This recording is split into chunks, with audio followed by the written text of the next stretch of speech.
Lléname, Señor, con tu preciosa unción.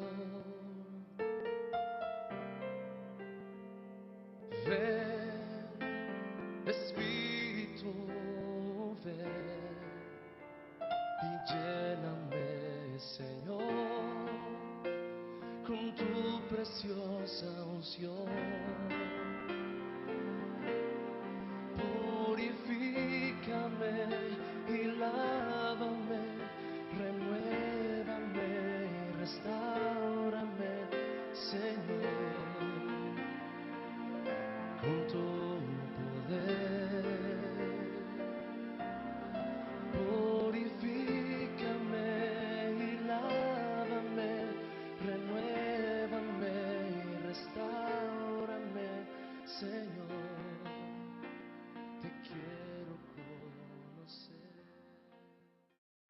Con esta invocación al Espíritu, damos comienzo a la lectura de la palabra de Dios del próximo domingo, 16 de febrero, sexto domingo del tiempo ordinario. Son 3 lecturas, la primera y la tercera se corresponden muy bien, pero también la segunda tiene puntos que dan apoyo para entender mejor la palabra de Dios. Vamos a hacer en primer lugar las lecturas y luego hacemos el comentario. La primera lectura está tomada del libro llamado El Eclesiástico, en el capítulo 15, versículos 15 a 20. Para los que no tienen mucha costumbre, antiguamente sobre todo había una confusión grande, porque hay 2 libros que se parecen en el Antiguo Testamento, uno que se llama Eclesiástico y otro que se llama Eclesiastés. Hoy en día se prefiere darles los nombres hebreos que tiene la Biblia hebrea a esos libros, para que el Eclesiástico ya no se llame así, ni el Eclesiastés tampoco. El Eclesiástico se llama Sirach. Es el libro de Jesús ben Sirach, escrito hacia el año 180 a.C. El Eclesiastés es el Cogelet. La palabra significa precisamente el que reúne la comunidad. Leamos pues en el texto del Eclesiástico, en el capítulo 15, lo que nos dice este texto. Unen ustedes hacia la lectura. Si quieres, puedes cumplir los mandamientos y ser fiel haciendo lo que a Dios agrada. Tienes delante fuego y agua. Extiende tu mano a lo que quieras. Frente a cada uno se encuentran vida y muerte. Cada cual recibirá lo que desee, porque es inmensa la sabiduría del Señor, es grande su poder, Él lo ve todo. Dios observa a sus criaturas y las conoce en todo lo que hace el hombre. Él a nadie le concedió el derecho de pecar y no deja sin castigo al impostor que así lo afirme. Muy bien. Ven de una vez que el tema central de esa lectura son los mandamientos de Dios. La ley que Dios nos pone frente y que nos permite hacer lo uno o lo otro, con las consecuencias que eso trae, si se practica o si no se practica. Pasamos de una vez a la lectura del Evangelio, que se corresponde. La lectura del Evangelio la hago yo, es un poco larga. Esa lectura está tomada del Sermón de la Montaña, en San Mateo, en el capítulo 5, los versículos 17 a 37. Como ven, hay 20 versículos allí. Dice el texto: en el sermón de la montaña prosiguió Jesús diciendo a los discípulos: no piensen que yo vine a desvirtuar la ley y los profetas. No vine a desvirtuarlos, sino a darles todo su valor. Se lo aseguro, antes dejarán de existir el cielo y la tierra que deje de cumplirse una sola letra o coma de la ley. Por eso, el que suprima uno solo de los mandamientos más pequeños y los enseñe y eso a los demás, será el más pequeño en el reino de los cielos. Pero el que los cumpla y enseñe será grande en el reino de los cielos.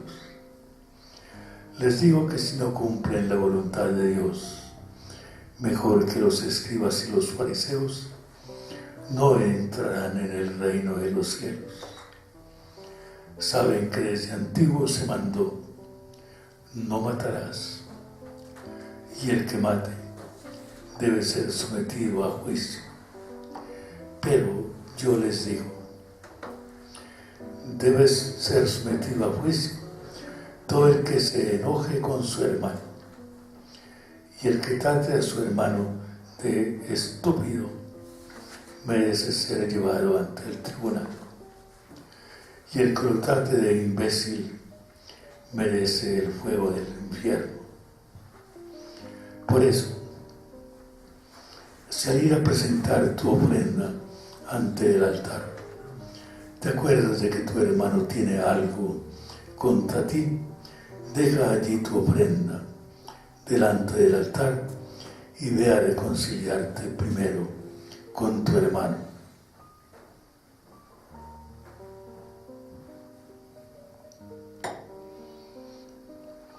Entonces, sí, vuelve a presentar tu ofrenda. Si te ponen pleito, procura arreglar por las buenas con la otra parte. Antes de llegar al tribunal, no sea que el otro te entregue al juez y el juez al guardia y te metan en la cárcel. Yo te aseguro que no saldrás de allí hasta que pagues el último centavo. Saben que está mandado: no cometerás adulterio.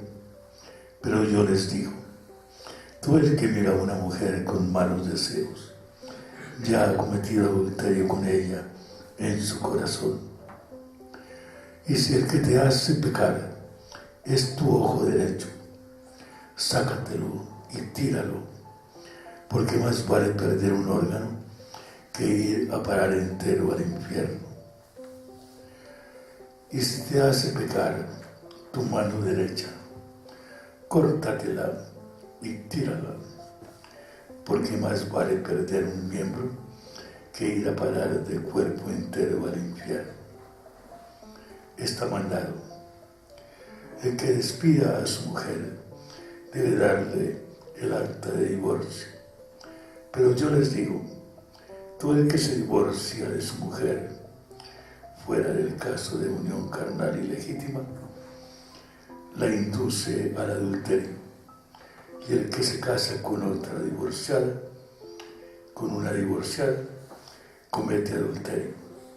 También saben que desde antiguo se mandó: no jurarás en falso, y le cumplirás al Señor lo que jures. Pero yo les digo, simplemente, no jurar, ni por el cielo, que es el trono de Dios, ni por la tierra, que es el estrado de sus pies, ni por Jerusalén, que es la ciudad del gran rey. No jures tampoco por tu cabeza, pues ni siquiera puedes volver blanco o negro un solo pelo. Baste con decir sí o no. Ir más allá de eso es cosa del maligno. Palabra del Señor. Gloria a ti, Señor Jesús. No es complicada la lectura. La primera lectura nos habla precisamente de que Dios nos ha puesto unos mandatos. Cuando aquí se habla de la ley, no olviden, no se trata de cualquier ley, de la ley de los países que existen. Las leyes, por ejemplo, que tiene el pueblo colombiano, que no se saca el carro el día impar o el día par, pequeñeces, cosas pequeñas. Se trata de la ley de Dios, el Antiguo Testamento, lo que se llama la ley mosaica, porque viene de Moisés, la que viene del monte Sinaí. Esa ley para los judíos era absolutamente sagrada. Para ellos era la voz de Dios, la voluntad divina que guiaba sus pasos. Que la cumplieran o no, sería otra cosa. Pero la ley para ellos era sagrada. Era una ley de Dios y por eso quebrantarla era ir contra el mismo Dios. La misma ley, por ejemplo, en el libro del Deuteronomio, termina con 2 capítulos, uno de bendiciones y uno de maldiciones. Las bendiciones para el que cumple la ley, maldiciones para el que la quebranta. La primera lectura nos dice que Dios ha puesto ante nosotros la ley. Pero ahí viene un conflicto. Por una parte, esa ley se nos impone porque viene con condiciones sumamente graves. Por otra parte, Dios ha querido que seamos libres de practicarla o no. Hay un conflicto que muchas veces ha angustiado a muchos. Si la ley es poderosa y Dios manda, quebranta la libertad del hombre. Y si el hombre juega su libertad, parece enfrentarse a Dios. Ese conflicto ha angustiado, como les digo, a mucha gente. Leamos lo que dice el libro del Eclesiástico, o sea, el libro de Jesús vencerá. Es un sabio. Los sabios del Antiguo Testamento no eran personas de muchos conocimientos, como solemos entender nosotros cuando decimos de que una persona es muy sabia, que sabe mucho. Para ellos, el sabio es el que cumple la ley de Dios cuidadosamente, el que se guía en la vida por los caminos de Dios, el que es bueno y justo ante los demás, el que ha encontrado la verdadera sabiduría, la sabiduría divina en sus caminos. El Señor le dice, si quieres puedes cumplir los mandamientos, si quieres. Ahí está precisamente el camino y la puerta de la libertad. Y ser fiel haciendo lo que a Dios le agrada. Tienes delante fuego y agua. Extiende la mano a lo que quieras. Frente a cada uno de ustedes se encuentra vida y muerte. Cada cual recibirá lo que desee, vida o muerte. Dice al principio, pongo ante ti fuego y agua. Y más adelante dice, muerte o vida. O sea que ese fuego se identifica con la muerte y el agua se identifica con la vida. Todo hombre tiene ante sí esto. ¿Lo quiere cumplir o no lo quiere cumplir? Ahí está precisamente lo que se juega el hombre. Si tienen la Biblia, abran el libro del Deuteronomio.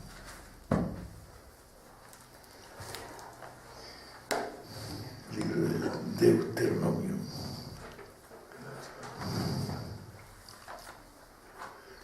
En el capítulo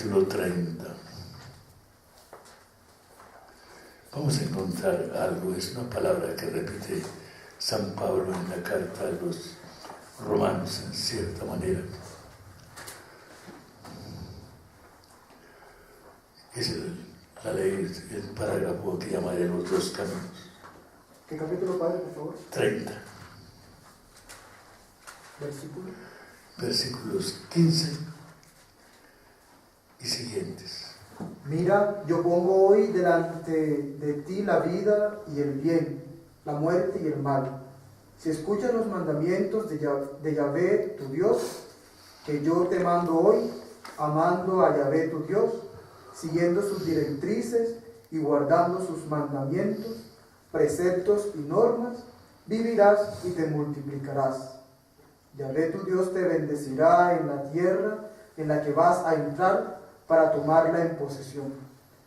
Pero si tu corazón se desvía y no escuchas, si te dejas arrastrar y te postras ante otros dioses y le das culto, yo os declaro hoy que pereceréis sin remedio y que no viviréis muchos días en el suelo que vas a tomar en posesión al pasar el Jordán. Sí. Pongo hoy por testigos contra vosotros el cielo y la tierra. Te pongo delante vida o muerte, bendición o maldición. Escoge la vida para que viváis tú y tu descendencia, amando a Yahvé tu Dios, escuchando su voz, viviendo unido a Él. Piensa que de ello depende tu vida, así como la prolongación de tus días, mientras habites en la tierra que Yahvé juró dar a tus padres, Abraham, Isaac y Jacob. Como ven, es un texto muy parecido. Yo pensaría que Jesús ben Sira lo conocía, claro. En su época existía el libro del Deuteronomio y que él se inspiró allí para tener esta palabra. La del Deuteronomio es sumamente fuerte. Hay un pequeño detalle que a mí me encanta. Él dice, pongo ante ti la vida o la muerte. Escoge la vida. No le dice, escoge la vida o la muerte. Tú verás cuál escoges. Sino que el Señor mismo lo dice. Ahí en el versículo 19, pongo hoy por testigos contra ustedes al cielo y la tierra. Te pongo delante vida o muerte, bendición o maldición. Escoge la vida. No le dice, escoge lo que quieras, sino que una vez orienta la opción. Dice, escoge la vida. Esa palabra no la tiene Jesús ben Sira en el texto que tenemos aquí. Estamos pues ante un drama humano en nuestra relación con Dios. Por una parte, Dios nos ha dado preceptos, y esos preceptos son fruto del amor por nosotros.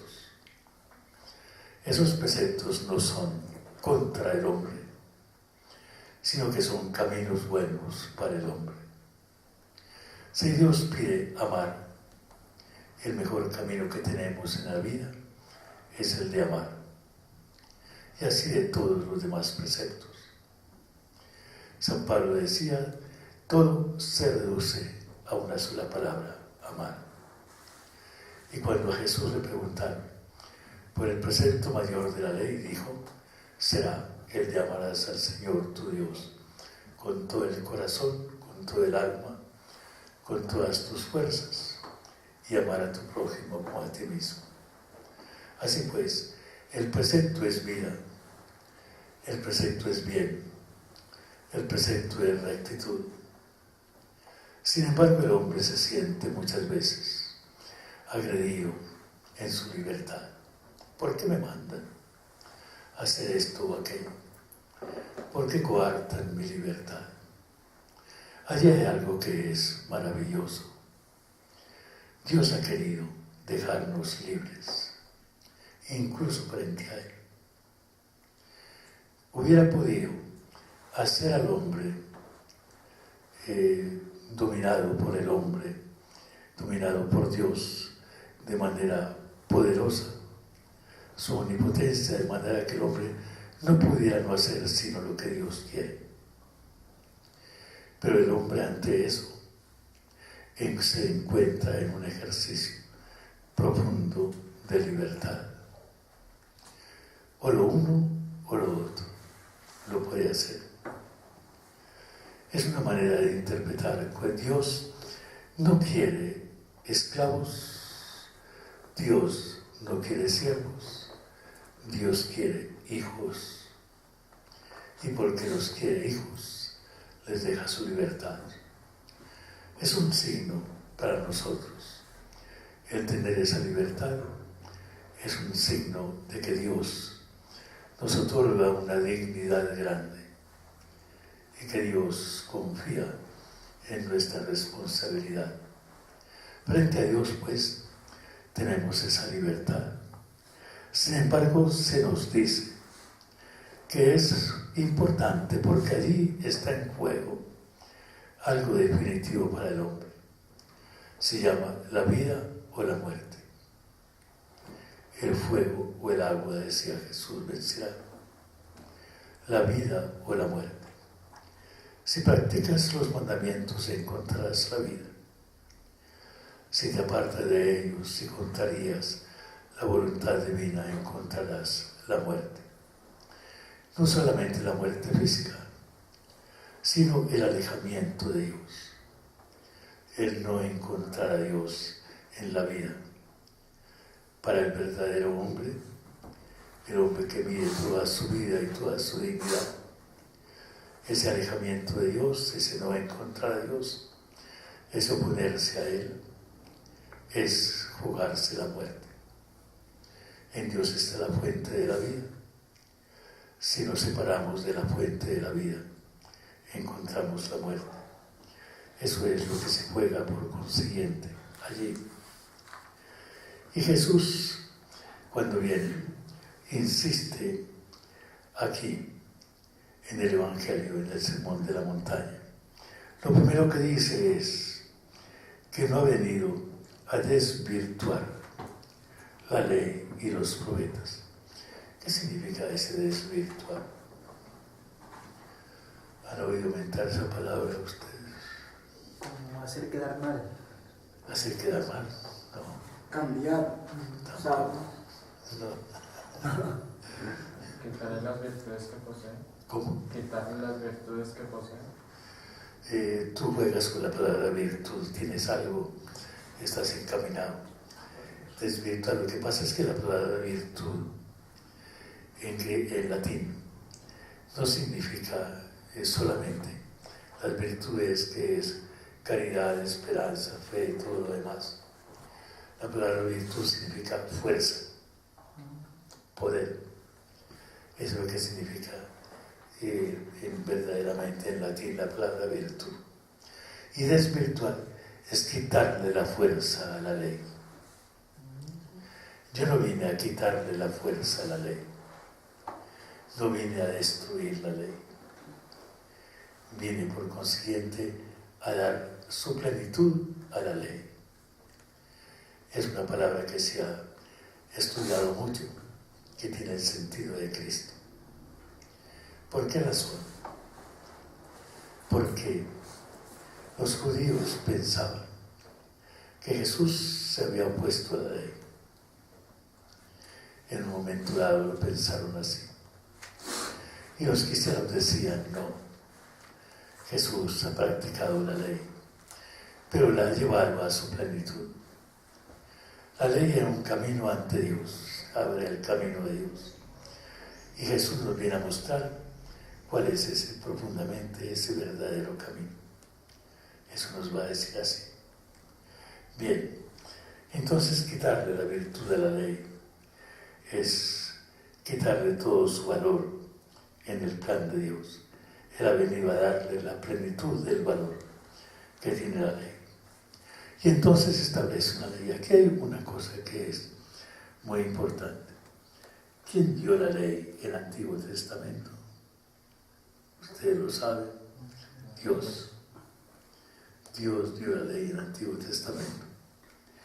Y Jesús dice aquí, lo va a repetir varias veces en todo este texto, pero yo les digo,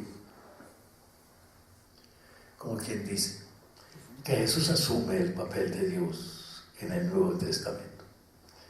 Así como Dios dio la ley en el Antiguo Testamento, Jesús no dice, mi Padre les da esta nueva ley, sino yo les doy la ley. Decía que debe llevar la ley a plenitud y poner unos comportamientos humanos para saber cuáles son los verdaderos. El primero, en el que debemos quedarnos siempre, el trato del prójimo, el amor al prójimo. Cuando Jesús dice amarlo a sí mismo, nos está diciendo es poner al prójimo en nuestro lugar, aún más en nuestro propio corazón. La antigua ley decía, no matarás.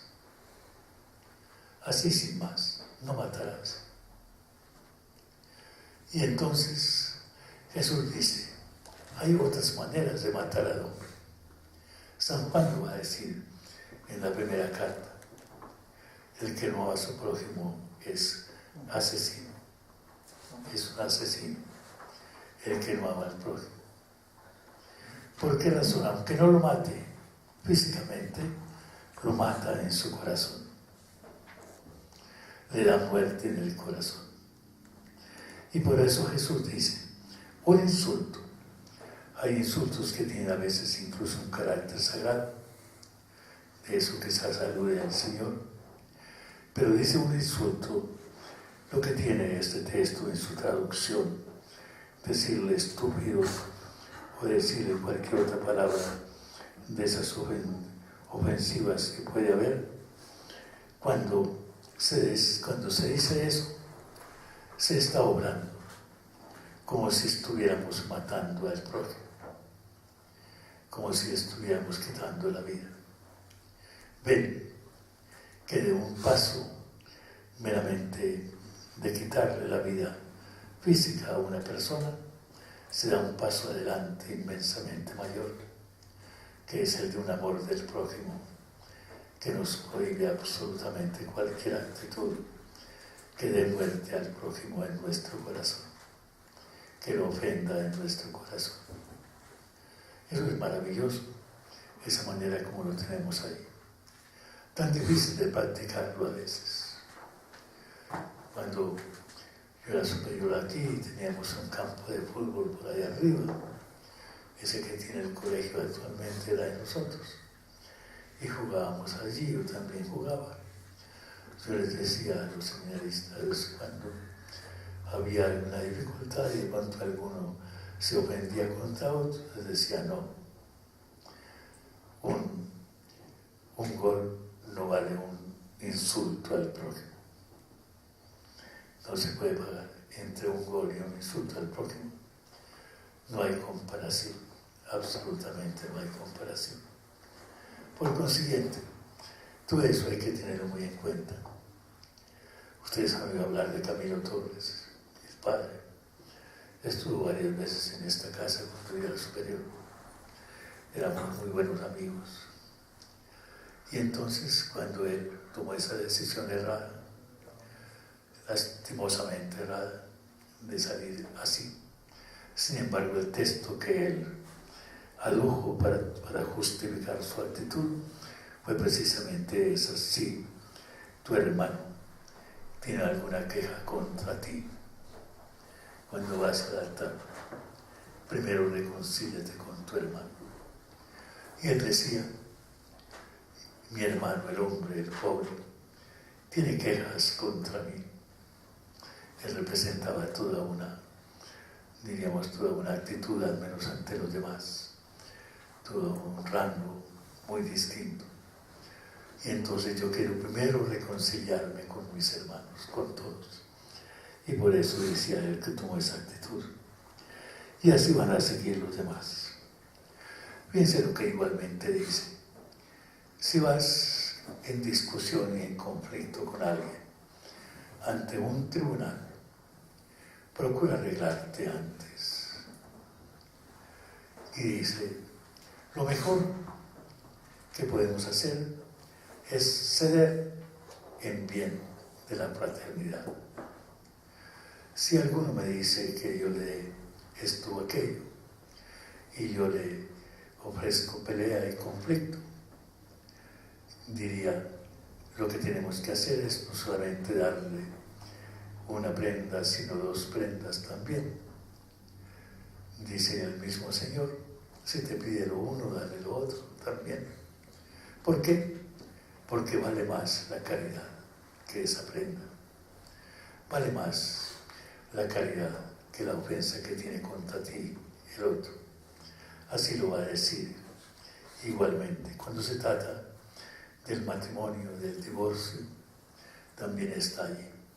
El Señor privilegia por encima de todo, incluso de las faltas, incluso de las posibles faltas, privilegia el amor, el perdón, la reconciliación. Está muy por encima de todo. Se llega a rompimientos fundamentales y muchas veces el Señor diría, no, hay todavía una puerta. Esa puerta es la puerta del amor. Y cuando se trata del juramento, también dice el Señor, no jures, no ofendas al prójimo. Hay un pequeño detalle de un célebre padre budista. Yo lo alcancé a conocer aquí, cuando yo llegué aquí era un anciano y estaba muy paralizado. El padre Martín lo queríamos todos, maravilloso. Y cuentan que una vez, estando en una parroquia del centro de Bogotá, Las Angustias, entró un ladrón y se robó unas cosas. Pusieron el denuncio y cogieron al ladrón. Pero era importantísimo identificarlo, claro. Y como el único que lo ha visto era el padre Martín, el juez llamó al padre Martín. Y el juez le decía, padre Martín, este señor fue el que usted vio aquí cuando entró y se robó las cosas. Y así, ese fue, yo lo vi. Padre Martín, ¿usted jura que ese señor fue? Y el padre Martín le decía, no, yo no juro nunca. Yo he dicho siempre la verdad. Y entonces no lo pudieron hacer jurar. No pudieron capturar al ladrón, porque el padre Martín no quiso jurar. Y siempre decía y repetía, yo he dicho siempre la verdad. Entonces, esas son maneras de decir las cosas. Bien, estamos pues ante 2 leyes. La ley antigua superada por esta ley nueva, llevada a su perfección. Jesucristo que se declara en el puesto de Dios cuando Él mismo nos da estas leyes.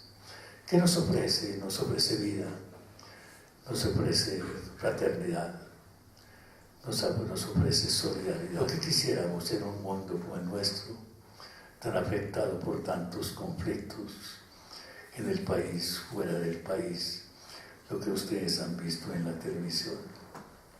Cuando San Pablo se presentó allí en Corinto ante esa iglesia, les dijo estas palabras que está aquí, que ustedes pueden ver.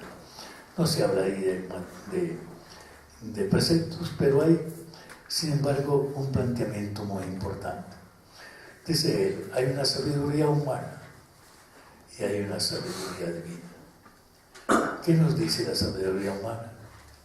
La sabiduría humana está muy limitada, está muy condicionada. La sabiduría humana tiene muchos subterfugios para evitar las grandes decisiones. Eso lo sabemos muy bien en las leyes. Los abogados, los jueces, que pasó alguna cosa y capturan a alguien y el juez dice, no, la captura no vale porque faltaba una persona allí. Lo importante no es lo que hizo, sino que faltaba una persona que debía estar allí. o cualquier cosa de esas. Sabiduría humana. Y San Pablo habla de una sabiduría divina. Y la sabiduría divina es la que nos hace acoger los caminos de Dios, los que Él nos presenta. Hoy podemos leer, para terminar, ese texto de la carta a los Corintios para tener presente esa carta a los Corintios también, familiarizarnos con esos textos. Hermanos, también nosotros empleamos entre los ya iniciados un lenguaje sabio, pero no es el de la sabiduría de este mundo, ni el de los poderes fugaces, que aún imperan. Nuestro lenguaje y nuestra sabiduría son los de los misterios divinos, sabiduría escondida para que Dios, desde la eternidad, había decidido revelar para gloria nuestra. Ninguno de esos poderes pudo conocerla, pues si la hubieran conocido, no habrían crucificado al Señor de la gloria.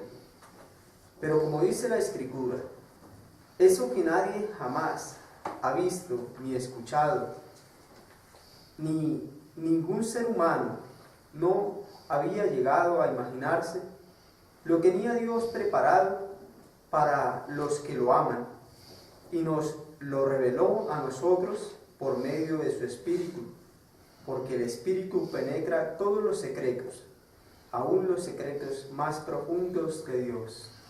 Lo decía San Pablo a una cultura griega que buscaba muchísimo la sabiduría de este mundo. Y decía, toda esa sabiduría se queda limitada. Lo que hay que encontrar es la sabiduría divina, que penetra los sentimientos de Dios, el pensamiento de Dios, la voluntad de Dios. Esa es la que queremos así. Y esa es la que nos revela el Señor a través de estos mandamientos. Entonces quedemos en claro lo que nos dice esta liturgia del domingo entrante. Habla de un problema profundamente humano. Habla del problema del enfrentamiento entre los mandamientos y la libertad del hombre.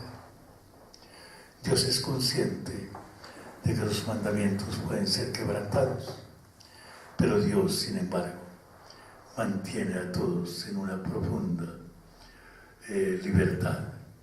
Lo sentimos muy bien, pero nos jugamos ahí el sentido profundo de la vida, lo que estamos haciendo, el por qué estamos en el mundo. Ojalá nos eduquemos en nuestra conciencia, amar los preceptos, porque amar los preceptos es amar al que nos dio los preceptos, encontrar en ellos la vida, encontrar en ellos finalmente la felicidad, que es lo que el Señor nos ofrece, construir nuestra comunidad en todos estos mandamientos que el Señor nos da y que se quieren vivir en la comunidad. Y la comunidad de iglesia y la comunidad del mundo y el país. Ojalá encontrar a través de los mandamientos de Dios, ojalá encontráramos todos la manera propicia de vivir en fraternidad, en amistad, en solidaridad. Que el Señor nos dé esta gracia y digamos al Señor, queremos, Señor Jesús, que vivas y reines entre nosotros. Nos bendiga con su Hijo, la Santísima Virgen María. Amén.